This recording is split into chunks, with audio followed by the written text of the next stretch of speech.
اللہ تعالیٰ کا ارشاد ہے، ان الصلاۃ تنہا، بے شک نماز روکتی ہے بے حیائی اور برے کاموں سے۔ ایسا ہے کہ نہیں ہے؟ یعنی اللہ رب العزت خود اس بات کی گارنٹی لے رہے ہیں کہ جو بندہ نماز پڑھے گا وہ بے حیائی اور برے کاموں سے، گناہوں سے، غفلتوں سے، زنا سے، چوری سے، چیٹنگ سے، حرام ریلیشن سے، ان سے بچ جائے گا۔ رائٹ؟ اللہ فرما رہے ہیں نا کہ نماز روکتی ہے ان کاموں سے۔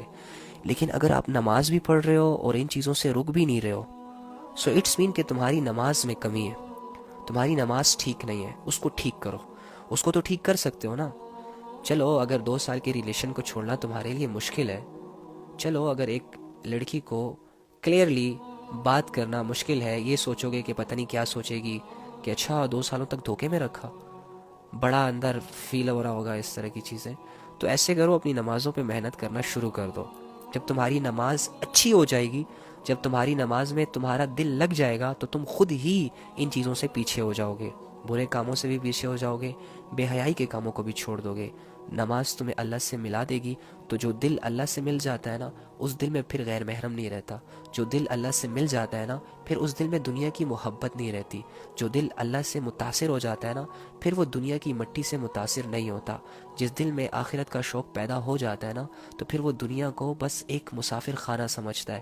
آج ہماری نمازوں کی حالت بہت زیادہ بری ہے، بگڑی ہوئی ہے، جس کی وجہ سے ہماری نمازوں میں اتنی طاقت نہیں ہے کہ ہمیں بے حیائی کے کاموں سے روک دے، برے کاموں سے روک دے۔ امیجن کریں ایک شخص 5 وقت اپنے اللہ کے سامنے کھڑا ہو رہا ہے اور یہ اقرار کر رہا ہے، ایاک نعبد و ایاک نستعین، ایاک نعبد و ایاک نستعین، ایاک نعبد و ایاک نستعین، ڈیلی بیسس پہ کم سے کم ہر رکعت میں یہ پڑھ رہا ہے۔ اور اس کا مطلب یہ ہے کہ اے اللہ میں تیری عبادت کرتا ہوں اور میں تجھ سے مدد مانگتا ہوں۔ عبادت کیا ہے؟ یعنی اے اللہ میں ساری باتیں تیری مانتا ہوں۔ تو اللہ نے تو کہا ہے نا، حرام رشتوں کے قریب نہیں جانا، بے حیائی کے قریب نہیں جانا، زنا کے قریب نہیں جانا، گناہ نہیں کرنے، شیطان کی غلامی نہیں کرنی۔ تو اللہ کی عبادت تو یہی ہوئی نا، کہ ہر اس چیز سے منع ہو جانا کہ جن چیزوں سے اللہ نے روکا ہے۔ تو تم ایک منہ سے کہہ رہے ہو ایاک نعبد، اے اللہ میں تیری عبادت کر رہا ہوں، کہاں کر رہے ہو؟ ریئل میں تو تم زیرو ہو، تم اس دعوے میں جھوٹے ہو۔ لیکن جب تم سمجھ کر جو بول رہے ہو اور اس پر عمل کرنے کی کوشش کرو گے، جب گناہ سامنے آئے گا اور تمہیں تمہاری نماز یاد آ جائے، کیا میں نے ابھی نماز میں اللہ سے کہا ہے کہ اللہ میں تیری عبادت کرتا ہوں، تو کیا یہ زنا اللہ کی عبادت ہے؟ معاذ اللہ۔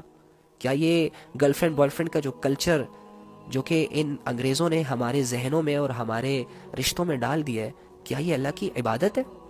کیا یہ چوریاں کرنا اللہ کی عبادت ہے؟ یہ ایک دوسرے کو دھوکے دینا، 2-2 10-10 سالوں تک جھوٹ میں رکھنا، کیا یہ عبادت ہے اللہ کی؟ نہیں ہے نا۔ تو ہم کر تو یہ سارے رہے ہیں، اور پھر نماز میں اللہ سے کیا کہتے ہیں؟ ایاک نعبد، اللہ ہم تیری عبادت کرتے ہیں، و ایاک نستعین، اللہ ہم تجھ سے مدد مانگتے ہیں۔ کن چیزوں میں مدد مانگتے ہو؟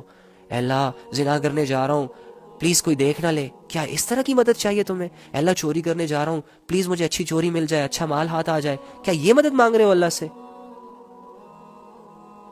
اللہ گناہ کرنے لگا ہوں لیکن ڈر رہا ہوں، میری مدد فرما۔ اللہ کے بندے کیا کر رہے ہو یار؟ تھوڑا سمجھو تم اللہ کے سامنے کیا بول رہے ہو، اور تمہاری زندگی گزر کن چیزوں میں رہی ہے۔ تم اللہ کے سامنے روزانہ 100 رکعتوں میں بول رہے ہو ایاک نعبد و ایاک نستعین، لیکن تم کر کس کی عبادت رہے ہو؟ شیطان کی۔ تم مان کس کے رہے ہو؟ شیطان کی۔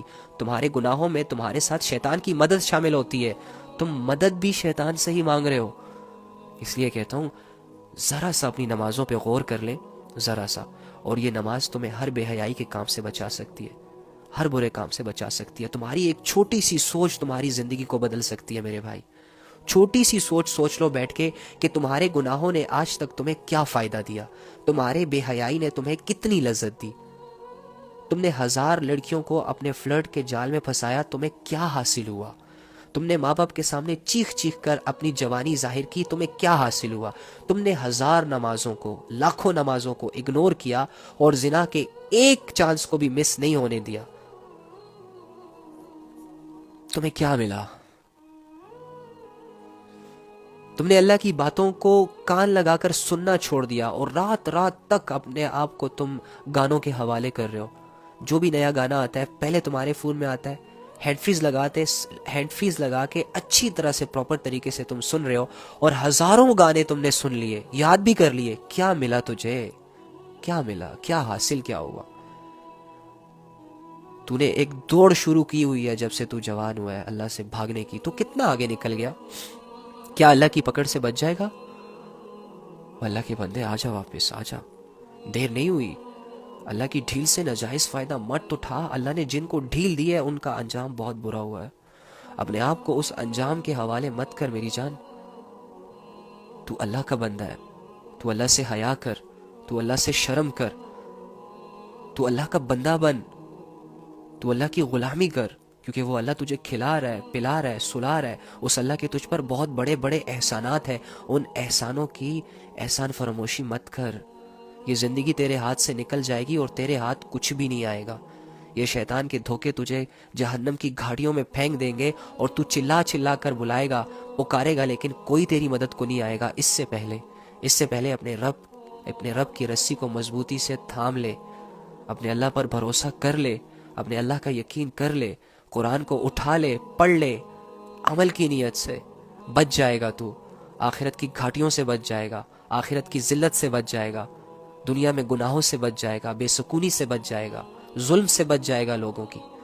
تو اللہ کو دے اپنا آپ، سونپ اللہ کو اپنا آپ، اپنی زندگی اللہ کے حوالے کر، اپنی جوانی اللہ کے حوالے کر۔ خدا کی قسم تو کامیاب ہے۔ ناکامیوں کا سفر روک دے، کچھ نہیں ملے گا، کچھ ہاتھ نہیں آئے گا۔ 20 سال تک اور بھی اگر اپنی منمانی کرو گے، اللہ کی قسم کچھ ہاتھ نہیں آئے گا۔ مان لو اللہ کی۔ فرعون نہیں مانا، دیکھ لو اس کا انجام کیا ہوا۔ موسیٰ کے ساتھ غریب لوگ مان گئے، دیکھ لو آج وہ کہاں ہے۔ نبی کا چچا نہیں مانا، ابو جہل نہیں مانا، دیکھو اس کا حشر کیا ہوا۔ نبی کے ساتھ غریب لوگ ساتھ تھے، اپنے گناہوں کو چھوڑا، اسلام قبول کیا، صحابہ بنے، زندگیاں اسلام پر گزاری، دیکھو آج اللہ نے ان کو کتنی عزتیں دی، دیکھو آج پوری دنیا ان کی فالوور ہے۔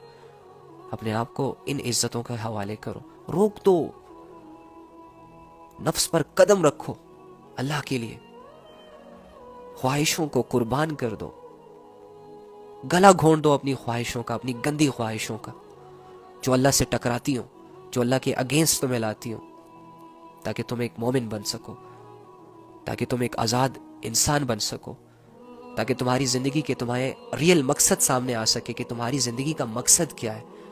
اللہ فرما رہے افحسبتم انما خلقناکم عبثا وانکم الینا لا ترجعون، تم کیا سمجھ بیٹھے ہو میری جان، تم کیا سمجھ بیٹھے ہو کہ تم ویسے ہی بس پیدا ہو گئے، ہلا گلا کرو گے، ناچو گے، گاؤ گے، فالوورز بناؤ گے، ٹک ٹاک پر فیمس ہو جاؤ گے، انسٹاگرام پہ فیمس ہو جاؤ گے، کپڑے اتار کر لوگوں میں ماڈلز بن جاؤ گے اور کچھ نہیں ہوگا؟